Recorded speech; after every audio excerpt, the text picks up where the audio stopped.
My name is Sage and I'm 34 years old. Today, I have a kind of silly story to tell you, but it's still something that bothered my family for years before my husband and I finally put our foot down. Let me start from the beginning. I met my husband Matt when we were in high school. We were good friends, but we never dated. After we graduated, we lost contact with each other because we traveled to different states for college. After graduating from college, Matt came back to our home city, and a year later I came back too. We happened to run into each other at a grocery store and went right back to hanging out like we did back in high school. We developed feelings for each other, and after dating for 3 years, we got married. Our relationship was perfect. Matt and I were always on the same wavelength, and there was almost nothing that we disagreed on. So when Matt asked me if I wanted to start a family only a few months after we got married, of course I agreed. We were both in stable jobs and were more than financially ready for a child. We began trying for a child, and after 6 months of trying, I became pregnant with my son, Corey. Corey has been the light of mine and Matt's life, and we've done everything we can to protect him and make sure that he's happy. You might be wondering what exactly we needed to protect him from. Well, allow me to answer that question. My mother-in-law, Wendy, is a bit of a nightmare. Back when we were in high school, I remember she would do anything she could to embarrass Matt. She would show up to pick him up in the most bizarre outfits, or she would blast the most embarrassing songs. She would send Matt the most inappropriate school lunches that initially had all of us in stitches, but as they got more frequent, they began to get horrifying. Anyway, I'd assumed that she left that back in the day, but apparently she loved to terrorize kids. Wendy and I had a cordial relationship. We didn't hate each other, but we also weren't each other's biggest fans. When I found out how much Matt was scared of her, constantly trying to joke around at his expense, my impression of her only went further down. I only kept the relationship cordial because she was still Matt's mother at the end of the day, and I did not want to disrespect her. Matt and I decided before Corey was even born that if Wendy did any of the things that she did to Matt, we'd cut contact with her. Well, Wendy began terrorizing Corey almost as soon as he could talk. She kept pushing him around, taunting him, and basically doing anything she could to get a rise out of him. Every time Matt and I tried to put our foot down with her, she'd burst into tears and tell us that she was sorry and that she would never do it again. She would beg us to not let her be apart from her only grandson, and she would tell Matt that he was the only family that she had left, essentially manipulating him into feeling sorry for her. Matt and I would cave in and forgive her for a few weeks, and she'd behave well, and then she'd start again. This went on for 3 years, which is something I deeply regret. And then one day, Wendy came over to spend time with us when she suggested that she'd take Corey to the park for a walk. I was hesitant about sending him with her because I made it a point to only let Corey be around her when Matt and I were present. She usually never made any of her jokes when we were around, but Wendy was very insistent about taking Corey to the park. And when Corey heard that he could go to the park, he also started begging me. So I told them that they could go, but they had to be back in half an hour. I gave Corey some cookies to snack on and sent him on his way with Wendy. Half an hour later, Corey comes into the home and is bawling. I didn't even ask Wendy what happened. I tried my best to calm Corey down, but he refused to tell me anything other than, "Nana was so mean." When Corey was slightly calmer, I went to Wendy and I asked her what she had said to him. "What did you say to Corey?" "What do you mean?" "He's been crying and he won't tell me what you said to him." "How do you know that I said something?" "Well, he wasn't crying when he left the house with you, but after he came back, he's been crying non-stop." "So? It could have been one of the boys at the park that said something mean." Corey told me that you said something mean to him. Can we not play this game? Just tell me what you said. I didn't say anything mean. I was just pulling his leg. Corey, sweetie, come here. Yes, Mama? What did Nana tell you? Please tell me. I promise neither Nana nor I will yell at you, okay? Nana said that I was an ugly duckling and that I will remain ugly forever because I did not share my cookies with her. What? Wendy? Why would you say that? Are you seriously laughing right now? Corey, I promise you that what Nana said isn't true. I'll talk to you in 5 minutes. Until then, you can go play. Oh, come on, stop coddling him. It was just a bit of fun. Plus, it taught him the importance of sharing. Your fun hurt Corey. Nothing about that was funny. How could you say something so mean to him? You seriously don't think it's funny? There's nothing funny about destroying a child's self-esteem. You know what? I've had enough of your stupid jokes. There's no need to be so serious about it. It's all just fun and games. It's not fun and games for Corey. Every time I let you be around him without supervision, you find some way or another to make him cry. And then Matt and I have to spend hours consoling him and trying our best to make him forget about your mean words and actions. It's not my fault you guys are raising Corey to be weak and oversensitive. I'm just trying to toughen him up for the real world. You can do that through other ways as well. You don't have to bully him for him to learn about the real world. Bully? I'm not bullying him. I'm just joking around. Well, he does not like it, and neither does Matt or I. So from now onwards, I'm not letting you anywhere near my son. If you want to talk to him, you can call us and we'll let you speak to him. Are you cutting me off because of one joke? It was not a joke. You hurt Corey. Why aren't you the least bit apologetic? Because I know I did nothing wrong. You know what? Fine. I'll stay out of your lives. I don't want to be around such insensitive people. I was glad that Wendy left the house when she did, because if she didn't, I was sure that I was going to say some really mean things that she definitely would not have appreciated. When Mark got back home from work that day, I told him what Wendy had said, and he was so angry that he texted Wendy to tell her that I was serious about her not coming back until we said so. Wendy realized she messed up again and tried her best to get us to give in and forgive her, but we simply couldn't bring ourselves to do that. Instead of responding to Wendy, Matt and I did what we always did when Wendy upset Corey. We spent the next few days doing everything he liked so that he would feel loved and happy. After a few months, Matt and I decided to forgive Wendy, but we would not allow her to be around Corey at all. It was something that Corey was happy about too. I kept my distance from Wendy, but I let Matt treat her however he wanted because she was his mother. And that's how it was over the next 2 years. We barely spoke to Wendy, but we did make sure to check in on her whenever it was too long since we spoke to her.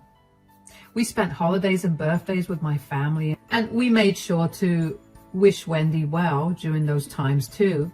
Wendy tried her best to get back in contact with us, but we shut it down fast. The thing is, she was never genuine about her apologies. She was frustrated that we weren't giving in again, so she'd switch from apologizing to mocking us. It was infuriating to have a conversation with her, so I just made Matt deal with that. She was a lot easier on him, and I guess that was why she believed that she and Matt had grown closer. She would always call Matt, and while he mostly ignored her calls, he still picked them up from time to time. Anyway, one day while Matt was in the shower, Wendy called him. I ignored it, but she kept calling him.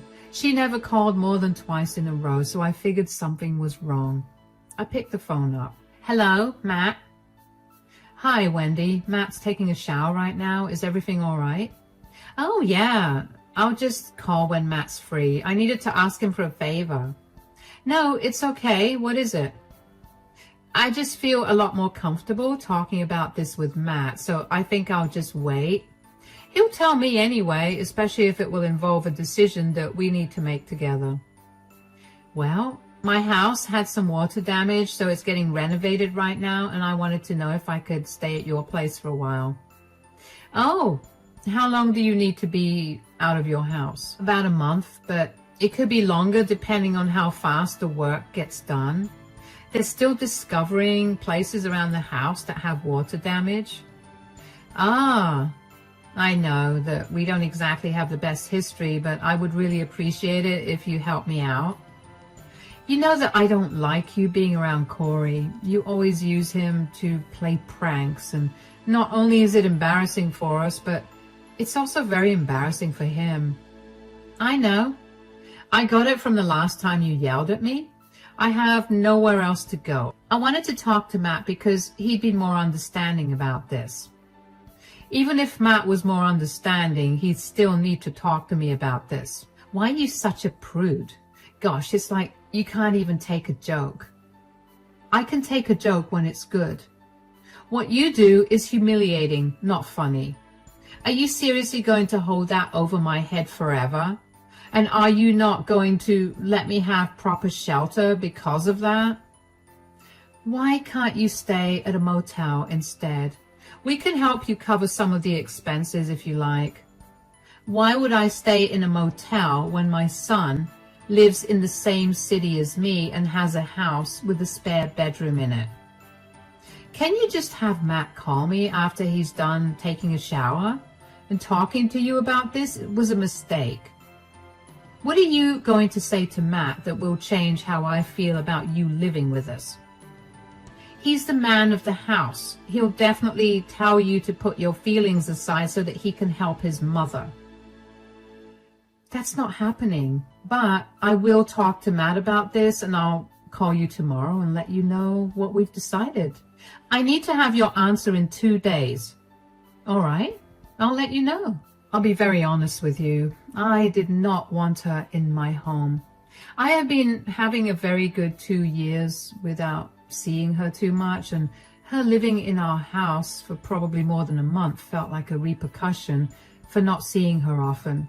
But I talked to Matt about it anyway. Matt also suggested that she stay at a hotel initially, but when I explained that Wendy was against that idea, Matt was upset because of her entitlement. We discussed what to do for a while and eventually decided that we would let her stay with her.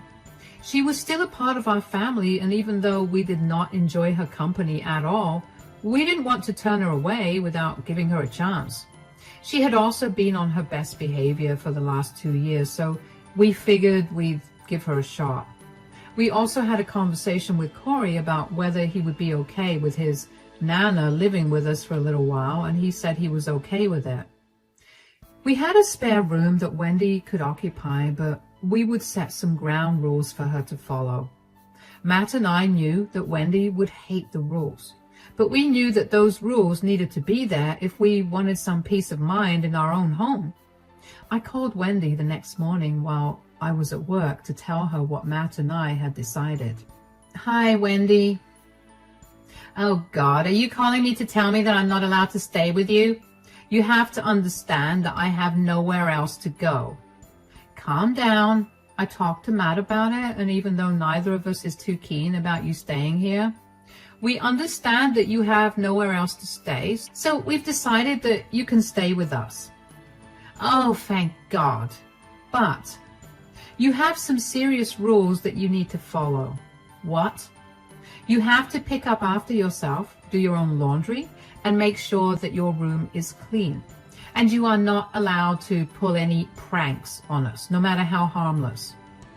What is this, a jail cell? Why are you guys so adamant about me not being a good person? We're not saying you're a bad person, Wendy. You just can't seem to understand what's okay and what's not. It's not my fault that none of you seem to understand what's actually hilarious. Do you want to stay with us or not? Of course I do, but I don't want to have to follow so many rules. Then you can stay in a motel where you won't have to follow any rules at all. Fine, whatever. I'll obey your stupid rules.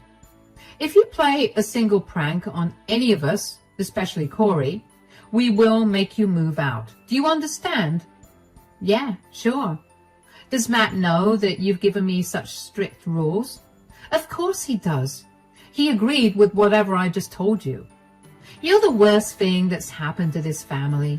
Matt used to love my jokes, but after he met you, he's changed. Matt never liked them from the start. He had no choice but to bear with it because you are his mother. Corey doesn't like it either, and I will do anything to make sure that he's not uncomfortable in his own home. If that means kicking you out, then I will do it. You're ruining his life by sucking out all the joy from it. You'll regret it someday in the future, believe me. Corey is a very happy kid, but I can assure you that he does not like your jokes. If you still have a problem with our rules, you can simply not stay with us. No, I want to stay with you. I was stating my opinions. Fine. We'll see you here tomorrow then. Of course, I wasn't expecting Wendy to listen to all the rules I set up, but I really only wanted her to listen to one rule, and that was about her pranks and jokes. Wendy came over the next day and was cold towards me, but I didn't care. I kept Corey away from her as much as I could, and whenever Corey had to be around Wendy, like during dinner or TV time, either Matt or I would be present. Wendy's stay at our place ended up extending past a month, and even though I wasn't happy about it, I didn't mind too much. Wendy wasn't a very bad guest. I mean, she wasn't very clean, and she definitely waited until the last minute to do a huge pile of laundry, but she also offered to cook meals for all of us, and she helped me do other chores around the house. So when she offered to start making Corey's lunches for school, I agreed. Of course, I made sure to stand and watch as she made Corey his lunches initially, but over almost 3 weeks with absolutely no incidents from her, I decided to just let her make Corey's lunches in peace. Everything was fine for a few days until one day while at work, I got a call from Corey's teacher, Miss Leslie. My heart dropped and my gut told me that Wendy definitely did something. Hello, Miss Leslie, is everything all right? Yes, I just wanted to ask you if everything is all right at home. Yes, it is. Why? Is something the matter with Corey? Well, since you say that everything's okay at home, I just wanted to ask you how you could send something so inappropriate in your son's lunchbox. What? What do you mean?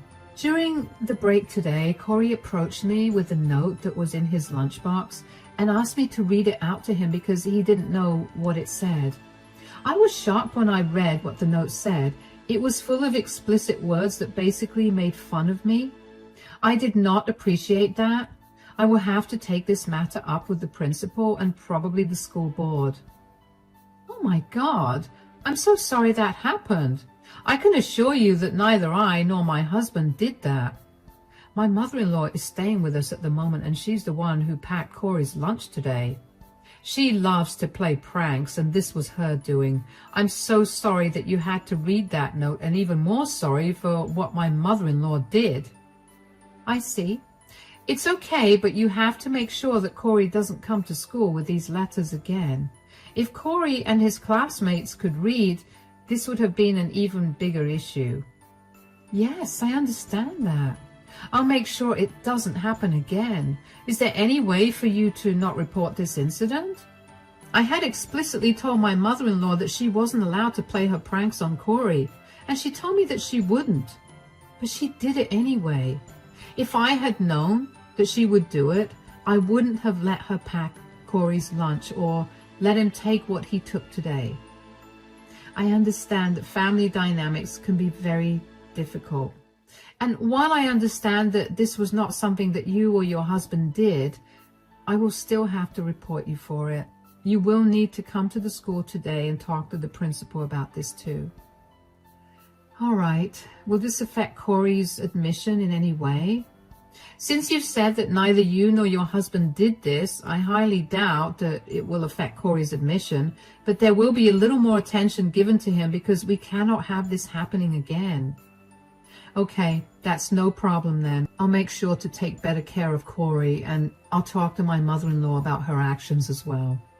Also, as Corey's teacher, I feel like it's my place to tell you that someone like your mother-in-law is not exactly the best influence on Corey. He could pick up a lot of bad behaviors from her, which would only affect him in the long run. Yes, I know. My mother-in-law is only staying with us because her house is being renovated. Corey isn't her biggest fan because he hates her pranks too. I'll make sure to keep her away from him anyway. That's good. Will you be able to make it to school in an hour? Yes, I'll be there. My face was red, and I didn't know if it was because of embarrassment or anger. I immediately called Matt and explained what had happened. We took the rest of our days off and made our way to Corey's school. When we got there, Miss Leslie had Corey standing with her while we sat with the principal. The principal handed us the note that Wendy had sent Corey, and it was exactly like one of the notes that she'd send Matt when he was in high school. It had a lewd joke at Miss Leslie's expense and a very unflattering caricature of a woman with reference to that joke. For the next hour or so, Matt and I spoke to both the principal and Miss Leslie about how inappropriate the note was. They reminded us of the school policies and told us that they were only letting it go this time because this was the first time. The principal was very firm when he told us that if Corey came to class with another inappropriate note like the one that he had brought in that day, they would be forced to expel him. Of course, Matt and I promised him that it wouldn't happen again, and that's when both the principal and Miss Leslie began to ask more questions about Wendy. They asked Matt and me first, and then Corey, and it became pretty clear to them that none of us liked Wendy or her antics. The principal then went on to berate us for tolerating Wendy in our lives for so long when she'd been so horrible to Corey almost all his life. Matt and I were ashamed, but we also recognized how right he was. We had let Wendy manipulate us for too long, and our son suffered at her hands. We left the office with Corey in our arms, and we took him out for ice cream and made sure he was doing okay before we went back home. When we got home, Wendy was standing at the door waiting. "How was school, Corey?" "Corey, sweetie, go to your room. Mommy has to speak to Nana." "What's wrong?" "What's wrong? What's wrong? Do you know how much trouble you almost got Corey in today?" "What do you mean?" "Do not play dumb, Wendy. We were called into Corey's school because of the note that you put in his lunchbox." "Why did you do that? Do you know how embarrassing that was for us?" "Oh, come on, that was just a joke. Why is everyone so uptight? I'm sure his teacher got a good laugh out of it." "You think his teacher got a good laugh out of you calling her fat and ugly, among many other explicit words?" "I would have laughed." "Nobody cares about that. Nobody cares about what you find funny or not, Mom. You almost got my child thrown out of school because you thought something was funny." "Geez, when did you get so uptight? You used to love all my jokes." "I liked them when they weren't embarrassing or hurtful, but this is crossing way too many lines. Sage and I had to sit in front of the principal today and listen to him and Corey's class teacher berate us for the note and for letting you near him." "So, let them say what they have to say. You're not going to listen to them, are you?" "Of course I'm going to listen to them. I've tolerated enough of your humiliation, and it's time for you to go." "What? You're choosing some humorless loser's words over your own mother?" "No, I'm choosing my son over your humorless gags. You need to get out of our house and out of our lives for good. I don't ever want to see your face again." "You can't be serious. You're my son. You can't just abandon your mother this way. Sage, say something." "We warned you before you came to stay with us that we would kick you out if you played any more pranks. You agreed to not do it either, and now that you did, you need to face the consequences."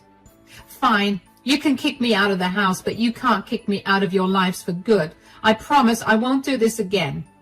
"You've made this promise 1,000,000 times already, and every single time you've broken it.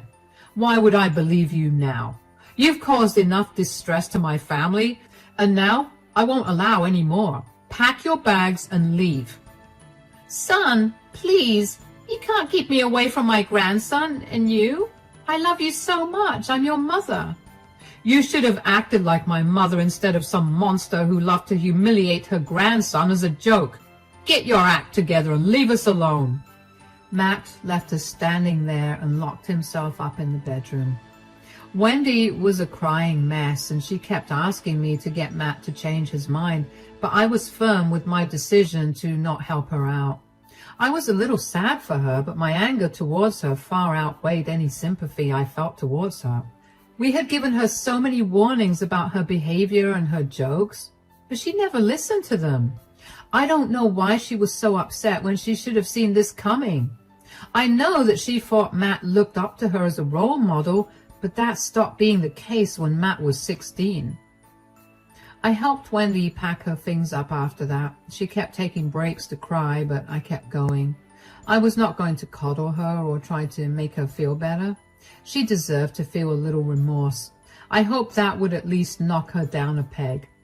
I hoped she used this as a lesson to be more considerate of other people's feelings. I thought about this while I was packing Wendy's things up, but those thoughts were swiftly gone when, right before she left, Wendy looked at me with spite and told me that she was going to fight to get her grandparents' rights over Corey because she was going to be in our lives whether we liked it or not. She was never going to change. The next few weeks was spent hiring a lawyer to fight against Wendy because she really did try to fight for her right to visit Corey. However, Corey explicitly stated that he did not like Nana and did not want to be around her. Along with that, I got reports from Corey's school about Wendy's inappropriate gag. That was enough for Wendy's request for visitation to get denied. Wendy was fuming at that. She kept trying to contact us to tell us that she was never leaving our lives. She even went as far as to show up at our house at random times just to knock at our door and scream like a banshee. Initially, Matt and I ignored her, but when we noticed how terrified Corey was getting, we decided to file for a restraining order against Wendy. Once we were granted that, Wendy stopped coming around. That did not stop her from blasting us on social media for being horrible people with no sense of humor or care for their family. Matt and I decided to block her and move on with our lives. Knowing that Wendy isn't going to be a part of our lives for a very long time is a very comforting thought. I feel a lot more at peace, and Corey is even happier. He no longer has nightmares or worries about every little thing. I don't know what's been happening with Wendy, and I don't care to know either. We're back to being the perfect, happy family, and there's nothing better than that.